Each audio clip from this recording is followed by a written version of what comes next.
हाँ जी, क्या हाल-चाल आप सब बच्चों का? मैं उम्मीद करता हूँ कि आप सब बच्चे बिल्कुल ठीक-ठाक होंगे और चैप्टर नंबर 3 हमने किया, आज बारी है चैप्टर नंबर 4 की।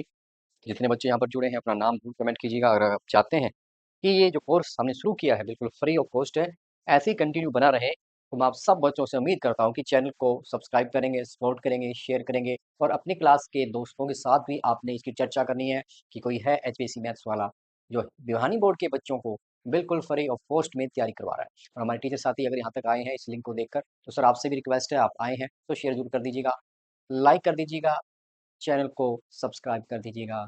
आपके ये जो काम है हमें मोटिवेट करते हैं कि हम अपने काम को और भी ज़्यादा अच्छे तरीके से कर पाएँ। तो चलिएगा चैप्टर 4 है 2 चर वाले रैखिक समीकरण। 2 चर वाले रैखिक समीकरण को अगर देखा जाए क्लास 10 के लिए बड़ा ही इंपॉर्टेंट होने वाला है। क्लास 9th में थोड़ा बेसिक सा हम यहाँ पर पढ़ते हैं। ओके, सो इंपॉर्टेंट है, सरल भाषा में समझने की कोशिश करेंगे, एग्जाम्पल लेंगे, एक्सरसाइज करेंगे, पिछले साल के क्वेश्चनों को भी हम आने वाली क्लासों में यहाँ पर अटेंड करने वाले हैं।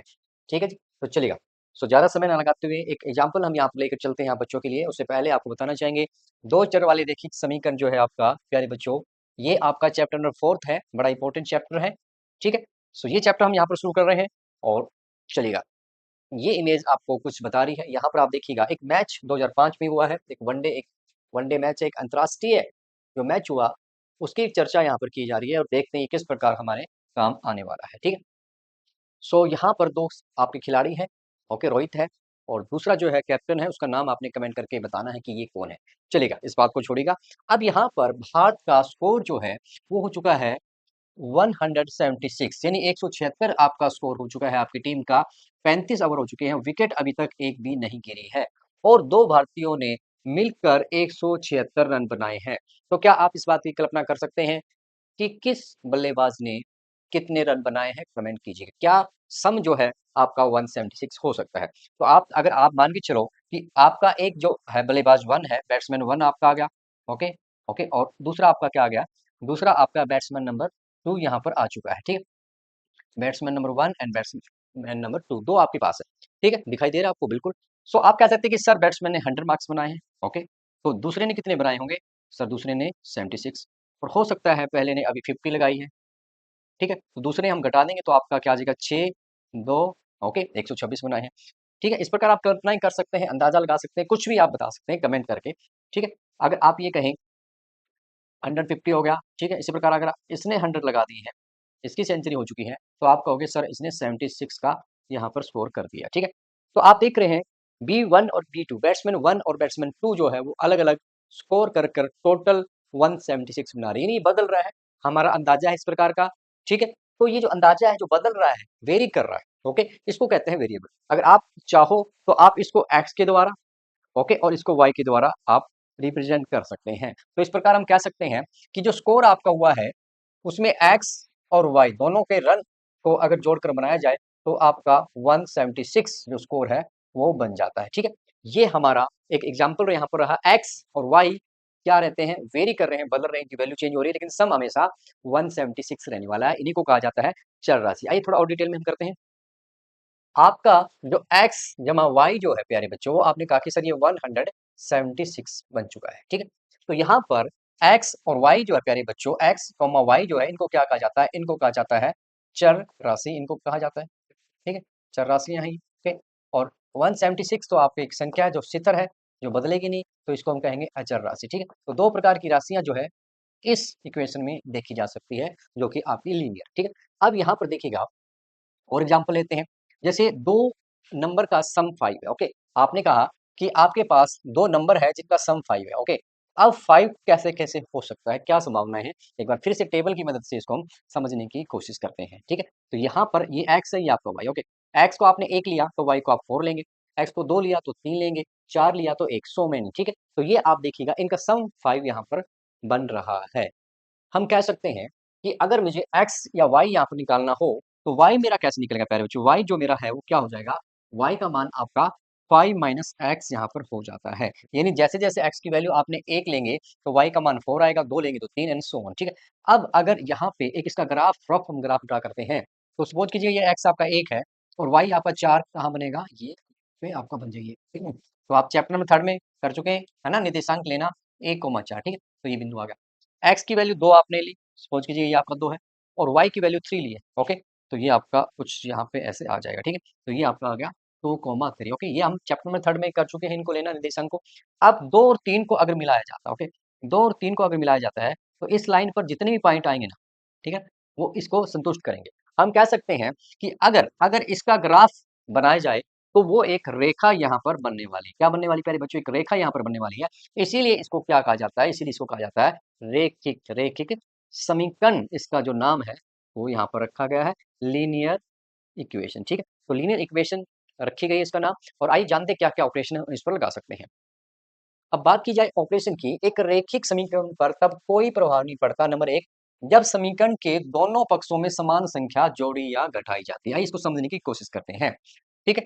आपने मान लीजिएगा x की वैल्यू जो है x की वैल्यू आपने 3 ले ली कि x का जो मान है वो 3 है। ठीक है? समीकरण आपके पास आ चुका है एक रेखा के रूप में।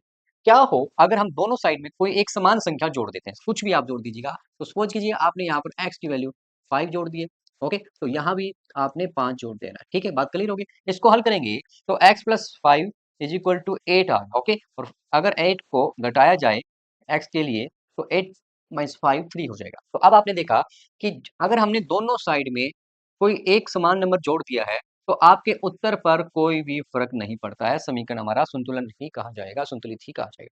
इसी प्रकार अगर समान संख्या घटा दें, ठीक है? सपोज़ कीजिए x की वैल्यू आपने 2 ली और थोड़ा बड़ा नंबर लेते हैं, 10 आपने लिया, ओके? समान संख्या घटाने पर क्या होगा? अगर मैं यहाँ से सपोज़ कीजिएगा मैंने 4 यहाँ पर घटा दिया है, तो दूसरी साइड में भी आपने 4 यहाँ पर घटा देना है। क्लियर है बात? तो x माइनस 4 आपका क्या आ जाएगा? 6 हो जाएगा, ठीक है? सो यहाँ पे जो -4 है इधर जाएगा तो क्या होएगा 6 प्लस में 4 हो जाएगा जो कि मेरे को 10 आंसर देता है। तो x की वैल्यू फिर से 10 हो चुकी है। कहने का मतलब ये है कि समान संख्या घटाने पर भी समीकरण पर कोई असर नहीं पड़ता। इसी प्रकार हम यहाँ पर गुणा का एग्जाम्पल ले लेते हैं समीकरण के दोनों पक्षों के समान शून्यंतर संख्या मतलब नॉन जीरो नंबर यानी जीरो को छोड़ के आप किसी भी नंबर से गुणा करेंगे या भाग देंगे तो भी समीकरण पर कोई भी असर यहाँ पर नहीं होने वाला है। आइए इसको भी हम करते हैं। ठीक है, इसको भी हम करके देख लेते हैं। किस प्रकार प्यारे बच्चों? मान लीजिएगा x का मान आपके पास 3 है, ये कुछ समीकरण, ठीक है? अब आपने गुणा करने हैं, ठीक है? दोनों साइड में अगर आप गुणा करेंगे, तो मान लीजिएगा 5 से मल्टीप्लाई की, तो यहाँ भी आपने 5 से मल्टीप्लाई कर दी है। तो 5x का मान क्या हो गया? 15 हो गया और अगर ये इसके मल्टीप्लाई है, अगर इसको हम डिवाइड भी कर देंगे, तो मेरे पास आंसर फिर से 3 आ जाएगा। सो बड़ा सिंपल है, गुणा करने पे कोई असर नहीं हुआ। Okay, x is equal to 3 है, ओके? सो मान लीजिएगा आप यहाँ पर 3 से भाग करते हैं। अगर आपने यहाँ पर सपोज़ कीजिएगा 5 से कर लेते हैं, 5 से भाग दिया, तो यहाँ भी आप 5 से भाग करेंगे। क्रॉस मल्टीप्लाई कर दीजिएगा तो 5x मेरे 15 आ जाएगा, ओके? सो x मेरा क्या आ जाएगा? x मेरा 15/5 that is 3 okay? So x का मान क्या 3 हो जाता है। तो हम कह सकते हैं कि दोनों पक्षों को समान शून्यंतर संख्या से गुणा या भाग देने पर समीकरण जो है संतुलित रहता है, इसलिए समीकरण का कोई हल नहीं चलता। जो आंसर जो आना है, उसमें कोई परिवर्तन नहीं आएगा। ठीक है? क्लियर सब बच्चों को? ये अब हम जनरल जो है, वो लिख लेते हैं कि सामान्य जो सूत्र है, वो क्या रहता है? किसी भी रैखिक समीकरण को लिखने का जो सामान्य सूत्र है वो क्या रहता है प्यारे बच्चों?